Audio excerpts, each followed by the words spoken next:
Is your Canon camera adjusting brightness on its own and not always in a good way?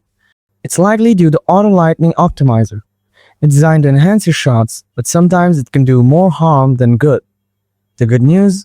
You can easily turn it on or off, and I'll show you how in just a few simple steps. Let's change the setting right now. First, turn on your camera. Set the mode dial to P, TV, AV, or M. Then press the menu button.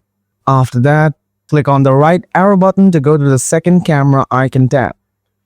Here you can find the Auto Lighting Optimizer option. Click on it. Here you will get more options, like Disable, which turns ALO off, then Low, Standard, which is set as the default, and then High. This option applies a more significant correction, which is ideal for heavy backlit scenes or high contrast situations. But you can explore which settings you prefer. After selecting, press the Set button to save it.